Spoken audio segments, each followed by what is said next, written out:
Good morning students. कल हमने जो वीडियो बनाई थी वो प्रेसिपिटेशन के आर्द्रता के बारे में थी कि आर्द्रता कितने प्रकार की है, मेजरमेंट कैसे करते हैं, रिलेटिव ह्यूमिडिटी, स्पेसिफिक ह्यूमिडिटी क्या होता है, उसको कैसे मापा जाता है, कैसे आता है। फिर हमने रूब्रोस प्रक्रिया के बारे में, रेट के बारे में, एडियाबैटिक, ड्राई, वेट के बारे में बताया था। थोड़ा सा जो पीछे हमने किया था, एडियाबैटिक वेट क्या होती है, ड्राई क्या होती है। एडियाबैटिक लेफ्ट वेट में मैंने बताया था कि जैसे भी कोई एक पैकेट ऊपर की तरफ जब उठता है तो वो क्या होता है, कोल्ड होता जाता है, ठंडा होता जाता है, और वो जो ठंडा होने की प्रक्रिया है उसके अंदर ही होती है। तो वो जब ना बाहर से कोई तापमान लेगा ना बाहर से कोई तापमान देगा, अंदर से ही ठंडा हो रहा है, तो उसके ठंडे होने की प्रक्रिया के आधार पर उसका तापमान बढ़ता जाता है। उसी के आधार पे हमने एडियाबैटिक लेफ्ट, ड्राई और वेट किया था। जो एडियाबैटिक वेट रेट होता है उसके तापमान गिरने की दर क्या होती है, ज़्यादा होती है, कम होती है इससे ड्राई के कंपेरिजन में। अब कम क्यों होती है, क्योंकि वो गर्म और ठंडा एक साथ हो रहा है। कोई भी एक पैकेट ऊपर की तरफ उठ रहा है तो वो साइज बढ़ता जा रहा है, उसके आगे में बढ़ता जा रहा है, ठंडा होता जा रहा है, तो उसके अंदर की जो तापमान उसी की वजह से हो रहा है। और ड्राई कितनी बताई थी मैंने, 5 टाइप की वेट और ड्राई, एक थी वेट और एक थी ड्राई, ठीक है। ड्राई थी वो 10 थी और वेट थी वो 5 थी पर 1000 मीटर 5 डिग्री सेल्सियस, और ये 10 डिग्री सेल्सियस तापमान होता है। ये जल्दी से होता है। और वेट क्यों होता है, क्योंकि इसके गर्म और ठंडे होने की प्रक्रिया दोनों एक साथ होती है, दोनों एक साथ क्यों होती है। मैंने आपको बताया था इसके गुप्त ऊष्मा के बारे में, लेटेंट हीट के बारे में बताया था कि कोई भी ये वाटर का सोर्स है, वाटर के सोर्स से सनरेज आए और यहाँ सनरेज आके हीट देके इसने इवेपोरेट किया वाटर पार्टिकल को, और इवेपोरेट करके वो क्या हाइग्रोस्कोपिक न्यूक्लियाई, कोई भी आर्द्रता ग्राही कण मिला और वो चिपकते गए और बादल की फॉर्म ले ली। और बादल की फॉर्म लेने के बाद यहाँ पे उसने क्या किया, ऊपर की तरफ मूवमेंट करने लगा, एक पैकेट रिलीज हुआ, ठंडा होने लगा, आयतन बढ़ने लगा, और उसके बाद क्या होता है, यहाँ पे जब ये ठंडा हो रहा है तो ये साथ में गर्म हो रहा है। गर्म किस वजह से हो रहा है, क्योंकि लेटेंट हीट गुप्त ऊष्मा वो रिलीज हो रही है। कई बार मैंने कल वाली ऑडियो में भी आपको ये बात बताई थी, जब भी बारिश होती है तो बारिश होने के बाद आपको थोड़ी सी ठंड महसूस होती है, ठंड क्यों सॉरी गर्मी महसूस होती है, गर्मी महसूस होती है। बारिश आ चुकी है, बारिश आने के बाद जो ऊष्मा इस पानी को वाटर फॉर्म से गैसेस फॉर्म होने में लगी थी, जब वो गैसेस फॉर्म से दोबारा से वाटर फॉर्म रेनफॉल के रूप में जब नीचे आती है तो वो हीट रिलीज हो जाती है। कौन सी हीट, जो इसने यहाँ से उठाई थी इवेपोरेट होते टाइम, उसी को लेटेंट हीट गुप्त ऊष्मा बोलते हैं। इसी वजह से वह एक साथ गर्म और एक साथ ठंडा हो रहा होता है। ये था कल वाला कॉन्सेप्ट। आज की वीडियो में जो हम पढ़ेंगे, क्लाउड क्या होता है, टाइप ऑफ क्लाउड कितने प्रकार के होते हैं, प्रेसिपिटेशन क्या होता है और टाइप ऑफ प्रेसिपिटेशन क्या है। सबसे पहले हम क्लाउड के बारे में जान लेते हैं। क्लाउड क्या है, एक्यूमुलेशन है गैसेस फॉर्म का, जो वाटर फॉर्म से गैसेस फॉर्म में आ जाता है, उसका एक्यूमुलेट हो जाता है। आपको बादल ऐसा नहीं कि जो आपने ऊपर चल के देखे हैं वही बादल होते हैं, आप सर्दियों में हर रोज एक बादल के अंदर से गुजरते हो। सर्दियों में जो आपके फॉग होता है, जिसको आप कोहरा बोलते हो, धुंध होती है मिस्ट बोलते हैं जिसको, उसके अंदर से आप जब जाते हो तो वो एक बादल है। सर्दियों में वो जमीन के नजदीक बनते हैं और गर्मियों में वो ऊपर बनते हैं, ऊपर भी बनते हैं सर्दियों में। लेकिन सर्दियों में नीचे बनने का रीजन क्या है कि सर्दियों में हॉरिजॉन्टल मूवमेंट ज़्यादा होती है, वर्टिकल मूवमेंट कम होती है। वर्टिकल मूवमेंट कम होती है, कन्वेक्शनल करंट में होती है, सामान्य तरंगों में होती है। सामान्य तरंगें जब ऊपर उठती है तो अपने साथ एक पैकेट को ऊपर ले जाती हैं और कंडेंस होकर कोल्ड होकर रेनफॉल करती हैं। लेकिन सर्दियों में एयर मूवमेंट क्या होती है, हॉरिजॉन्टल होती है, जिसकी वजह से वो जमीन के आसपास रहती है। वर्टिकल मूवमेंट नहीं हो पाती है। क्यों नहीं हो पाती, क्योंकि नीचे की तरफ दबाए जाते हैं। इसकी वजह से जब भी कोई कोल्ड एयर पैकेट होता है तो वो नीचे स्क्वीज किया जाता है, नीचे दबाया जाता है, बार-बार वो ऊपर मूवमेंट नहीं कर पाता। जब भी कोई चीज गर्म होती है वो ऊपर की तरफ मूवमेंट करती है, जिसमें कन्वेक्शन करंट ऊपर रिलीज होता जाता है।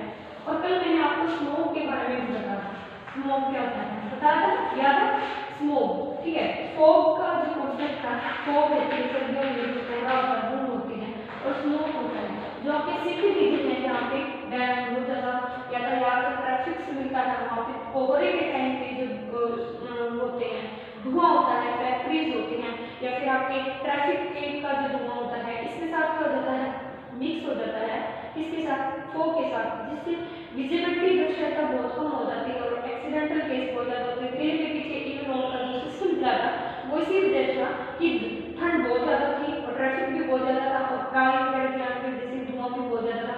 जो दोनों मिल जाते हैं तो उसको स्मोक बोला जाता है।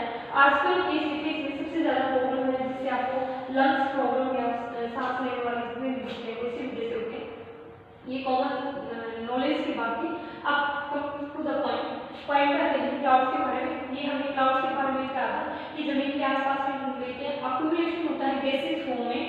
अब गैसेस फॉर्म में कोई पानी इवेपोरेट हो गया, वो ऐसे इधर उधर फिर नहीं रहा है, वो किसी न किसी चीज के पास इकट्ठा हो रहा है, उसको हाइग्रोस्कोपिक न्यूक्ली बोलते हैं। अभी अभी बता था हाइग्रोस्कोपिक न्यूक्ली आधार कौन से कण होते हैं, कोई स्मोक मतलब धुएं का कण है, कोई डस्ट पार्टिकल है, या कोई भी ऐसा माइनर सा पार्टिकल है जिसके आसपास आधार के कण चिपकने लगते हैं, उसको हाइग्रोस्कोपिक न्यूक्ली बनाते हैं। और ऐसे हाइग्रोस्कोपिक न्यूक्ली कई सारे मिलकर एक इसका बनाते हैं, बादल का रूप बनाते हैं। ये पता लग गया होगा कि बादल क्या होता है आपको, है ना। बादल क्या है, गैसेस फॉर्म में एक्यूमुलेट होते हैं।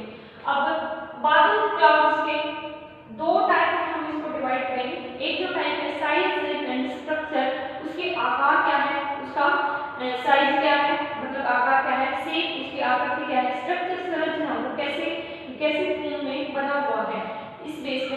सेकंड जो आपका होगा, सेकंड है वो हाइट के अकॉर्डिंग, ठीक है। तीन हाइट के अकॉर्डिंग हम मेजर करेंगे, लोअर, मिडल और अपर, ठीक है। सबसे हाइट पे होते हैं जो लोअर होते हैं वो आपके 2 किलोमीटर से कम हाइट पे पाए जाते हैं, जो मिडल होते हैं 2 से, जो लोअर होते हैं 2 से कम, 0 to, ठीक है। और जो मिडल होते हैं वो कितने 2 to 6 किलोमीटर तक पाए जाते हैं। और जो आपके अपर या हाइट पे होते हैं, सबसे ज्यादा हाइट होते हैं वो 6 से 12 किलोमीटर पाए जाते हैं। ये तो हाइट के अकॉर्डिंग। लोअर को बोलेंगे जो 2 किलोमीटर से कम है, मिडिल को बोलेंगे जो 2 से 4 किलोमीटर 6 तक है, और 6 से 12 है वो हाई बोले जाते हैं।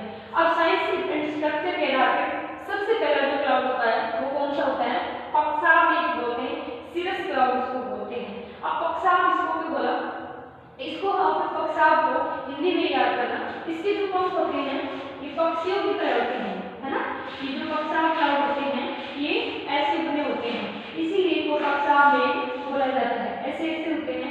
और ये पारदर्शी होते हैं, पारदर्शी का मतलब है इनकी जैसे पूरा आपको दिख सकता है, और बहुत पतले और रेशेदार होते हैं। रेशे है ना, ये होंगे तो रेशेदार ही लगेंगे ना, जैसे रेशे से बने हुए हैं, इसलिए इनको सिरस क्लाउड है। और जो सिरस क्लाउड है इसकी सबसे बेस्ट बात ये है कि ऊंचाई पे पाए जाते हैं। अब इस चीज को आप ऐसे भी याद कर सकते हो, पक्षी क्लाउड होते हैं ऊंचाई पे होते हैं, ऊंचाई पे होते हैं ना, तो ऊंचाई पे ही आपको सिरस क्लाउड या पक्षाभ पाए जाते हैं। सेकंड जो है वो है कपासी में क्यूमुलस क्लाउड इसको बोलते हैं। कपास को देखा होगा ना आपने, गांव के ऊंचे सारे होते हो ऐसे ऐसे होती है ना, कपास ऐसे ऐसे होती है, और ऐसे ऐसे जब हम उसको बना दें तो ऐसे फॉर्म बनते हैं, उसको बोलते हैं गोभी के आकार का, है ना। कपासी जो मेघ होते हैं गोभी के जैसे होते हैं, डोम टाइप को बोलते हैं, क्या बोलते हैं, डोम। डोम क्या होता है, ऐसे होता है, देखा होगा घुमंद आकार के, है ना, गुरुद्वारे जो होते हैं डोम साइड में होते हैं ऐसे। तो ऐसे इस शेप के जितने भी क्लाउड बोलते हैं उनको पाए जाते हैं, उनको डोम साइड के बोलते हैं। खिले हुए फूल की तरह गोभी के आकार के डोम टाइप के बड़े बड़े गुदगुदे से, और जिसमें अलग अलग से पंखे से निकले हुए हों, वो होते हैं आपके क्यूमुलस क्लाउड। अब है स्ट्रीमेट है, आपको लेयर से स्टेटस से समझ में आ रहा होगा कि ऐसे दो लेयर्स में क्लाउड बने होते हैं, ऐसे लेयर में, ठीक है। ये क्या लेयर्स है, अलग अलग लेयर में जो क्लाउड होते हैं उनको स्टेटस क्लाउड है बोलते हैं। एक लेयर के ऊपर दूसरी लेयर एक्यूमुलेट होती रहती है, इकट्ठी होती रहती है, उनको लेयर क्लाउड बोले जाते हैं। अब इनको बहुत सारे भागों में बांटा गया है, आप कंफ्यूज हो जाओगे अगर बुक पे जाओगे तो अपने दिमाग से आपको करना है। ये तो मैंने आपको सबसे पहले बता दिया, सबसे ज्यादा ऊंचाई पे पाया जाता है, तो इनके साथ इनका कॉम्बिनेशन बन जाता है। फिर भी जो पक्षाभ मेघ है, उन पक्षाभ मेघ के साथ 3 नाम जोड़ दिए जाते हैं, पक्षाभ कपासी मेघ, पक्षाभ वर्षा मेघ, पक्षाभ स्त्री मेघ, ठीक है।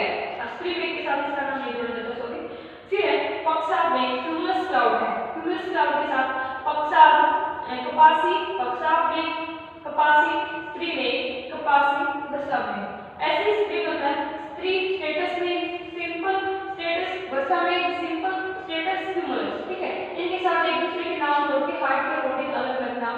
इसमें आपके बुक में न्यूमस क्लाउड्स नहीं दिया गया है। न्यूमस क्लाउड्स वो क्लाउड्स होते हैं जो ब्लैक क्लाउड होते हैं और सबसे ज्यादा रिस्पॉन्सिबल होते हैं रेनफॉल के लिए। नींबू को जैसे निचोड़ा जाता है रस निकलता रहता है, ऐसे ही न्यूमस क्लाउड से आप क्या कर सकते हो, न्यूमस क्लाउड्स वो होते हैं जो रेनफॉल के लिए रिस्पॉन्सिबल हैं, लेकिन आपकी बुक में ये नहीं दिए हुए। नेक्स्ट है आपका प्रेसिपिटेशन। आप बच्चे बहुत कंफ्यूज होते हैं वृष्टि के प्रकार और वर्षा के प्रकार में। वृष्टि के प्रकार और वर्षा के प्रकार में क्या डिफरेंस है? जो वृष्टि के प्रकार होते हैं, टाइप ऑफ प्रेसिपिटेशन क्या होता है, उसमें कोई भी फॉर्म हो सकते हैं, रेनफॉल के रूप में भी, हेटफॉल के रूप में भी, स्लेट के रूप में भी, स्नोफॉल के रूप में भी, किसी भी फॉर्म ऑफ रेनफॉल, मतलब कोई भी ऊपर से नीचे टपकना भी वो के रूप में आए, छोटे छोटे डस्ट पार्टिकल, सॉरी छोटे छोटे पार्टिकल फ्लैक्स के रूप में आए, या फिर इसके रूप में आए, बूंदों के रूप में आए, उसको टाइप ऑफ प्रेसिपिटेशन बोलते हैं। लेकिन रेनफॉल में क्या आएगा, रेनफॉल में सिर्फ पानी की बूंदें आ रही, अब वो रेनफॉल कन्वेक्शनल रेनफॉल है या फिर आपकी कौन सी है, कन्वेक्शनल रेनफॉल, ये रेनफॉल वाले हम कल करेंगे। ऑरोग्राफिक रेनफॉल है, पर्वत वर्षा जिसको बोलते हैं, या फिर वातावरण वर्षा है, दो वातावरण के मेजर होंगे। कल का जो अपना टॉपिक रहेगा type of rainfall and distribution of rainfall, कहाँ पे वर्षा ज्यादा पाई जाती है, कहाँ पे कम पाई जाती है। कम टू द पॉइंट हम क्या कर रहे थे, टाइप ऑफ प्रेसिपिटेशन के बारे में पढ़ रहे थे। प्रेसिपिटेशन कितने प्रकार की होती है, अभी हमने बादल क्या होते हैं, बादल के प्रकार देख रहे हैं, हाइट के अकॉर्डिंग 3 टाइप के, नाम, साइज, स्ट्रक्चर 3 टाइप के। कौन से 3 टाइप के? सबसे पहले जो था आपका बक्सा, उपासी, स्ट्रप, और इनके तीनों के नाम आपस में मैच करके, और हाइट कितनी होगी, below two lower, 2 to 6 middle, 6 to 12 height. बहुत ही से याद हो जाएगा अगर ध्यान से सुनोगे तो।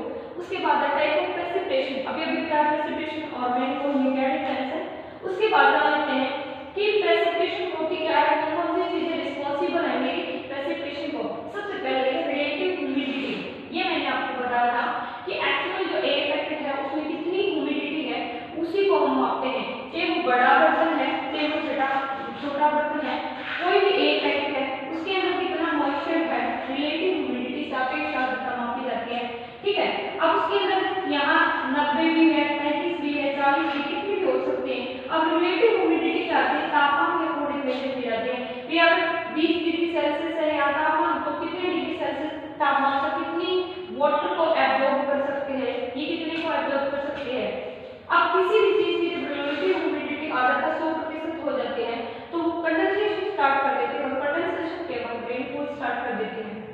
अब सबसे पहले कोई एयर पैकेट था, अब यहाँ पे कोई भी वाटर बॉडी है और इस वाटर बॉडी से ऊष्मा के वजह से हाइड्रोस्कोपिक न्यूक्लियस से क्या बना, बादल बना।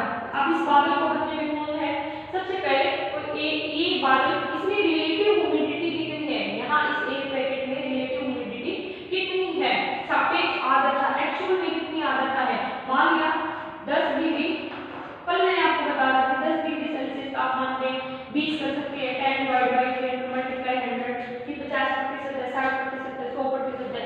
जब ये आर्द्रता 100% हो जाती है तो इसमें कंडेंसेशन स्टार्ट हो जाता है, संघनन स्टार्ट हो जाता है, संघनन के बाद बारिशें होने लग जाती है। तो इसके लिए सबसे पहले तो आपके पास सापेक्ष आर्द्रता 100% होनी चाहिए। जब तक सापेक्ष आर्द्रता 100% नहीं होगी तब तक रेनफॉल बिल्कुल भी नहीं हो सकती। अब ये सापेक्ष आर्द्रता 100% कैसे होगी, इसकी मैंने 2 या 3 तरीके बताए थे।